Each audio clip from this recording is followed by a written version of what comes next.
بسم اللہ الرحمن الرحیم اللہم صلی علی محمد وعلی آل محمد وبارک وسلم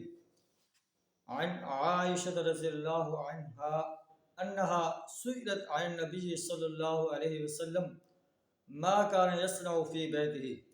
رواہ البخاری۔ حضرت عائشہ رضی اللہ تعالی عنہا بیان کرتی ہیں کہ ان سے نبی صلی اللہ علیہ وسلم کے بارے میں سوال کیا گیا کہ ما کان یصنع فی بیتہ، نبی صلی اللہ علیہ وسلم اپنے گھر میں کیا کرتے تھے۔ قالت، وہ بیان کرتے ہیں، کان یکون فی محنت اہلہ، نبی صلی اللہ علیہ وسلم اپنے اہل خانہ کی خدمت میں مصروف ہوتے ہیں۔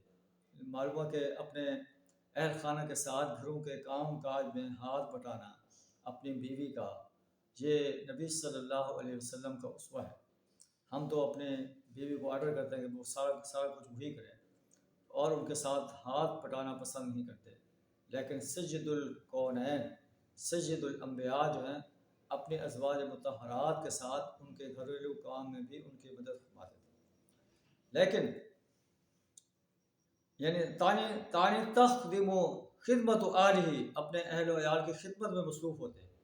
فَإِذَا حَضَرَتِ الصَّلَاةُ خَرَجَ إِلَى الصَّلَاةِ، جب نماز کا ٹائم ہوتا، اذان کی آواز آ جاتی، حَيَّ عَلَى الصَّلَاةِ حَيَّ عَلَى الْفَلَاحِ، تو خَرَجَ إِلَى الصَّلَاةِ، نماز کی طرف جو ہے وہ نکل پڑتے ہیں، نماز ادا کرتے ہیں۔ تو یہ نبی صلی اللہ علیہ وسلم کا اسوہ ہے کہ گھر میں کام کاج کو چھوڑ کر اللہ کی پکار جب سن لیتے تو فوراً جو ہے نماز کی طرف تیاری شروع کر دیتے، نماز کی طرف جو ہے وہ روانہ ہو جاتے۔ کیا ہم بھی ایسے کرتے ہیں؟ اگر ایسے کرتے ہیں تو ہمیں اللہ کا شکر ادا کرنا چاہیے، اگر نہیں کرتے تو ہمیں جو ہے اس بات کا اہتمام کرنا چاہیے کہ ہماری ہر نماز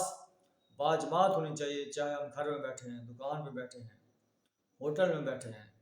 کسی اور کاروبار میں مصروف ہیں، تو نماز باجماعت کا اہتمام ایسے کرنا چاہیے جیسے ہمارے پیارے نبی صلی اللہ علیہ وسلم نے کیا ہے۔ آمین ثم آمین۔